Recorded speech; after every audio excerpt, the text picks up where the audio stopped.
No joking around. Play the intro music. Holy mackerel, what a shot! It's Austin Matthews! Do you believe that? Pounds it off the roof of the net!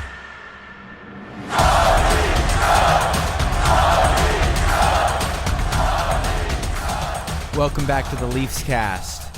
And we could have used an Austin Matthews goal like that tonight. One of many things missing. Welcome back to the Leafs cast. Stephen Douglas joined by Tim and Ryan Allison. Wait, not Ryan. Just in the habit of it. We got producer Dave on the buttons, recapping the Game 4 loss that the Maple Leafs just took tonight in overtime, 4-3 to the Ottawa Senators, advancing the series to a Game 5. The sweep is done. And I thought they were gonna get it when Nyes tied it up and it was so exciting, and then like Oliver Ekman-Larsson's like, all right, we're not gonna lose this game. Stolarz is not gonna let us lose it. We're gonna overcome it. And then we lost. We couldn't capitalize on the power play, though. I'm happy to see John Tavares come back healthy. Maybe we'll go through the different parts of the game, but very disappointing. No, it was. I mean, the Leafs lost tonight. I just think they weren't good enough from the jump. I mean, it was a really rough first period, the roughest the Leafs have looked in quite a while, and certainly in this playoffs, and then just not enough continuous momentum to capitalize. I mean, because we had like the Matthew Nyes goal, right? That was an awesome moment, but it was like a singular moment, right? Like it was a nice breakaway that he was able to capitalize on. The John Tavares play was nice. But when, the going got tough and you'd have like just continuous stretches where the Leafs are hemmed in their own end, and maybe you get, like the fourth line being able to break out and, like bring the puck to the other end of the ice, and we can end up with an offensive zone draw. It just gets pissed away by, whatever line comes out there next, and then we're right back to kind of where we started. And so it's not to say that this was impossible. I think the Senators are a good team. Leafs have been better in this series, but just not tonight. Yeah, well, I think like what the difference was, like we saw again, Leafs like clamping down on defense. Like I think at the end of regulation, Ottawa was at like 15 shots, like an embarrassing number of shots in a do or die game for them. But I think the difference was Stolarz. Like he just wasn't as sharp tonight. Saw like quite a few rebounds come out. The overtime winner in particular, like that was a savable shot. Not by no means is it his fault. Like I would say, I mean, he did let in 4 goals on 20 shots. Maybe it is partially his fault. Not to say that we're at the point of the series that we are because of him, so we can take a game off. But I would say that's the difference of this year, this game. David, you've got a situation over there with you got to like mute yourself or something. You're echoing every time anybody gets loud. I don't know. Better. All right. What did Tim just say? It was good. I was saying Stolarz was the difference. The Leafs, I would say, yes, they at times look more disorganized than they have in past games, but I wouldn't say Ottawa looked particularly dangerous on their plays. I'd say the difference is that Stolarz let in goals this game that in the past series games he saved. Yeah, and the save percentage this series, even though I think Stolarz has looked pretty good, it's been like even the other night, it's a 900 save percentage at the end of the day, right? When he let in two goals on whatever it is, like 20 shots, and tonight, 4 goals, and I don't know. I mean, that overtime, like the one that he let in, I mean, there was traffic in front of him. It was a hard shot. I don't know. I guess like I just, even though he could have been better, I don't blame the loss on him. I don't know if you feel the same way. Like he could have been perfect, but we had the power play goal that they had, and we just didn't capitalize. I don't blame him and like hold him at fault as much as like never did forgive Domi after that like idiotic power play in the first thing. Like, yeah, what are you doing? And then I like, not to say that we missed John Tavares, but like our forward power play of Morgan Riley has been bad for a while. Then they switched to the 5-4 power play and we were great. Obviously we didn't like it doesn't excuse not scoring on a 4-minute power play like that, but that was a huge blow in overtime, I'd say. Well, But I would say that was when the momentum shifted. it was. I actually forgot John Tavares was out of the game, which obviously, if you didn't watch the game or listen to the pod, he did leave the game for a period of probably like 10 minutes or so of the I think overtime. it was Zub, just like blatant elbow to the head, fell over. The ref just didn't see it, didn't care. Then Tavares And he had to fell go- hard. He fell hard to the ice too, so it almost felt like two collisions.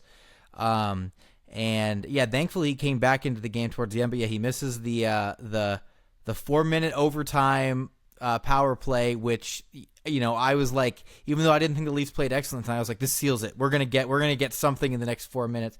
But anyway, yeah, John Tavares isn't out there, and I forgot he wasn't out there because I kind of thought they were gonna run a defenseman out there because the Leafs gave up a shorthanded goal tonight as well. Ugh, brutal. Right? And that's part of what can happen, right, when you're going to roll out a 5-forward power play.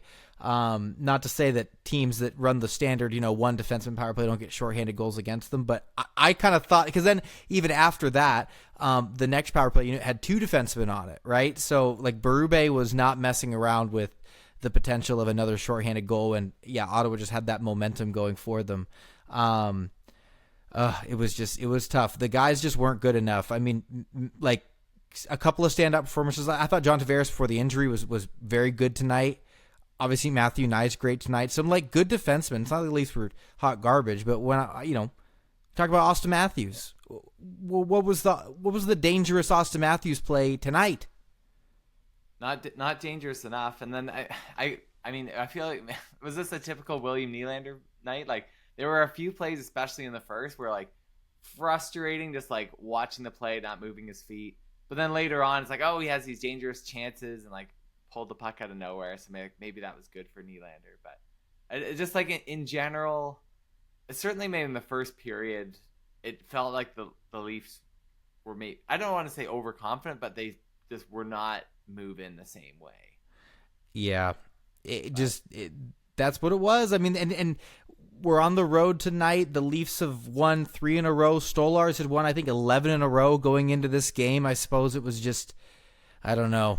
They couldn't maintain the momentum they'd had going into the series.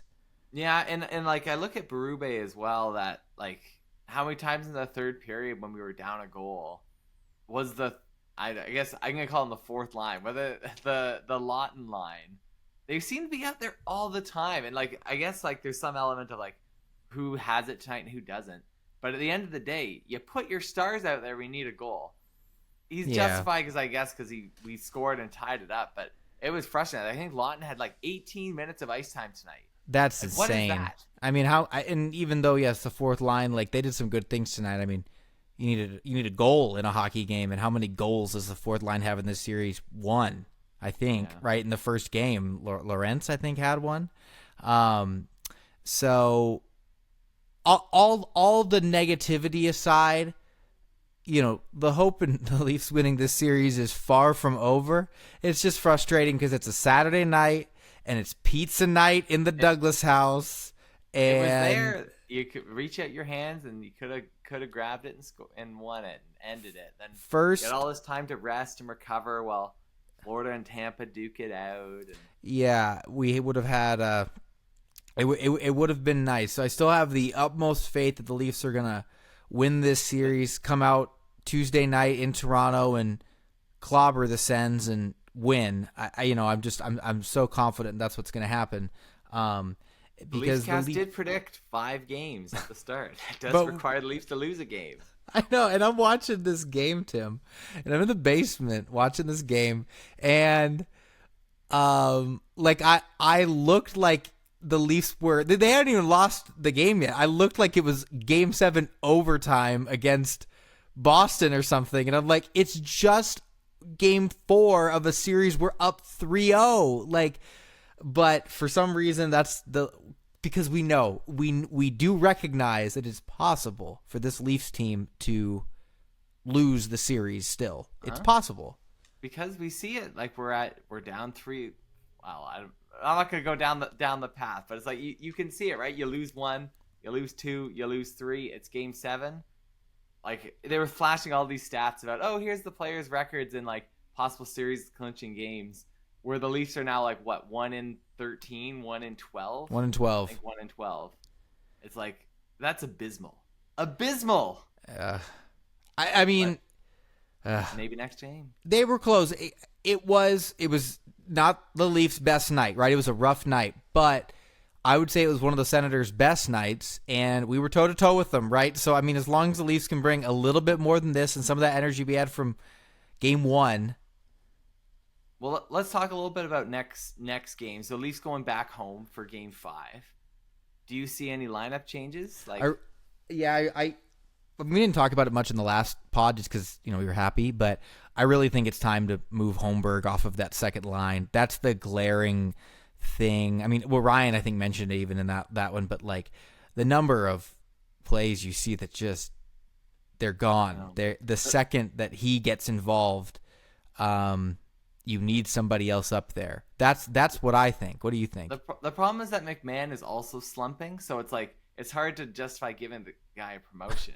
Probably worse. McMahon is probably worse. My man is probably worse than Pontus Holmberg. I mean, if I had to make a pick, it's Max Pacioretty for me. Yeah, and we could see him. Like I would say, like that whole line, like McMahon, Domi, and Pacioretty. I would say they didn't have a great game tonight. Like I think they ended up lowest on the ice time as well. But like we talked about, Domi just like not making plays in the same way, saving it for overtime. But yeah, no, I could see that, like moving Pacioretty up there like that worked. I also wonder, it's like, do we see someone come out of the lineup and Nick Robertson come in? Nick Robertson's notorious for scoring after being scratched. I could see, and I think they probably should. I hate to say it, but I think they should put Nicky Rob in, probably instead of Bobby McMahon. I don't know what Bobby McMahon's giving you besides beating out the icing every once in a while, but yeah. I think so, because it's hard, Tim, when I say Max Pacioretty on the second line, which it sounds like you kind of agree with.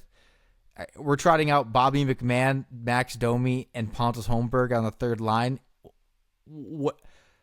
There won't be a goal. We know that, right? That's not going to happen with that line. So yeah, and like Pontus Holmberg, I'd say hasn't stood out, but that line is also produced, right? Like John Tavares and Nylander have been good. So maybe you don't touch it. I could see it not touching. I could see Pacioretty coming out of the lineup, just like keeping, because obviously he loves that fourth. We're gonna call it the fourth line, arguably the third line, but the Lawton line I think stays intact.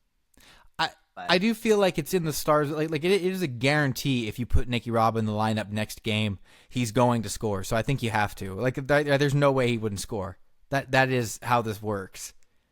I still can't believe. For those unfamiliar, Nicky Robb came in, had never played an AHL or NHL game, came straight into the playoffs off of his OHL season and scored a goal in the playoffs.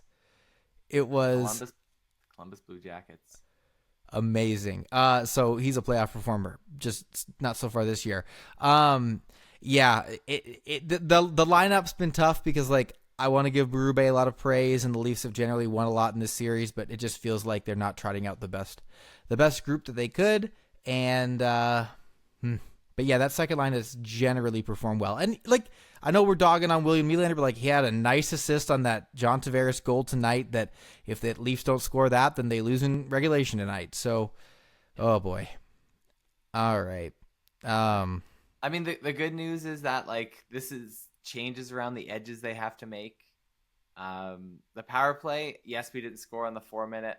We're gonna get a scapegoat of John Tavares not being on there. I'd be like to have seen another power play or two, but this is the playoffs. You don't control that. But no, the calls are. The Leafs had before that 4-minute, we had one power play in the game, like one real power play. The other one was like a 40-second one after a 4-on-4. Yeah, the Sens had a lot more opportunities tonight, and their power play looks really dangerous. Like I'm terrified every time they go on the power play. So you gotta figure out how to get a call. I mean, it shouldn't be this difficult. Brady Tkachuk is like cross-checking everyone in like the neck, and oh my gosh. Ryan made the comment saying that like earlier he said, what do you want to see from the Leafs this game? He wants to see the penalty kill lock it down. Did not happen. The Leaf penalty kill lock it down. So Leaf penalty kill still a concern. The Sens are fast. They are fast on that power play. The Leafs cannot keep up. I mean, they were just better tonight. Clearing attempts that were hard to watch. Mm-hmm. Come on, get it out. I wonder, man. I'm trying not to overreact because again, we probably sound just as down as we would if you go back and listen to an old Game 7 lost Leafs cast, right? This is just a Game 4 on the road in a series we're up 3-0. Maybe you forget those Game 7 pods. We are definitely not reaching that level. I don't have tears in my eyes yet. Oh, man. No, so I would say, like, overall, we were right there with them. It is marginally concerning that, like, we have, against Ottawa, we need overtime 3 games in a row to try and put the series away when, like, we have, I was going to say Florida waiting for us. Tampa looks showing signs of life, so we'll see what happens there. But I think, partially, though, I think that's just, like, the Leaf style of play, like, the low scoring. You control the play and see where you end up. But what I worry about with the low scoring, because I was thinking about that tonight when we were down 2-0, right, in the first period, and it's like, gosh, besides overtimes, the Leafs have scored 2 goals in Game 2 and Game 3, right? Like, and I was just thinking, like, gosh, because the Oilers won last night like 7-5 or something like that, right? And I'm like, man, if the Sens got out to a 4-0 lead tonight in the first period, right? We go into the second period, Leafs got 40 minutes to score 4 goals against the Ottawa Senators. Could this team do it? I don't know. Not with Austin Matthews playing the way that he is, honestly. Yeah. I mean, he's in the right spots. He's making a few good stick plays, but the shots just haven't been going in for him. Like, I mean, I also haven't necessarily seen as many shots from him as far as like those snapshots or quick one-timers or. But some of that's the decision too. Like I saw a distinct moment in the overtime tonight where he had room, nobody around him, and a chance to like take a nice shot, and he passed it off to, I don't know, somebody for like a nice play and a, potential goal situation there. But I don't know, his philosophy on what he's trying to do out there has changed. And I said after the last game, what was I looking for was a big Austin Matthews game, and I didn't get it tonight. And we need him because that line should be great. They're getting the benefit of the doubt every time that we get a good offensive zone like draw. And I hate to say it, but he just looks like a passenger on that line a lot with Matthew. Nice looks like a driver. Yeah. So I don't know. We're like. I still basically look at it like he has 0 goals in this series so far because, producer Dave could have scored that goal that he had in Game 3, and he needs to be our best forward one time. Just take over a game. It's concerning to me because, I assume we're going to advance here. Like I'm very much so yeah, and it's not going to get easier than the Sens, right? Like if you can't muster up more than 2 goals a game against, the Sens, we're in for it. So clean it up, figure it out. Any other thoughts before we wrap up, Tim? This should be a Galley. This should be a Gallagher. I mean, yeah. No, I think that like that pretty well covers it. I also think the Leafs close it out at home next game, sticking with the 5 games. It's would like to see. What did I say last time? I forgot what my prediction is. Like, if you call out Austin Matthews again, Ryan's calling out the penalty kill again. What was my? Oh my gosh! From last game, I want to see more defenseman goals. There's been one every game so far. OEL has looked great. Oliver Ekman-Larsson looked really good. All defensemen look really good, I think. Yeah, honestly. Yeah, we just gotta lock it down. I mean, don't freak out as much as I feel like I'm freaking out on the Leafs cast. Like if you're a Maple Leafs player, listen to this. If you're Simone Benoit, just lock in because you can do this. It's just the Senators. You got to win 1 game at home, and you get 2 days rest. Rest is good. That was a shock to me. I thought we had 2 days before the potential Game 7, but anyway, whatever. I'll take a Tuesday night win versus a Saturday night win. I had a nice Saturday. Okay, had a nice Saturday. Had a pizza during the game, and a nice L to go alongside of it. Oh, so close. Disgusting. But Tuesday. All right. Tuesday will be good. We're wrapping up. That's the Leafs cast for you. Thanks for listening. Like us. Subscribe on YouTube. Tim, anything? Win in 5.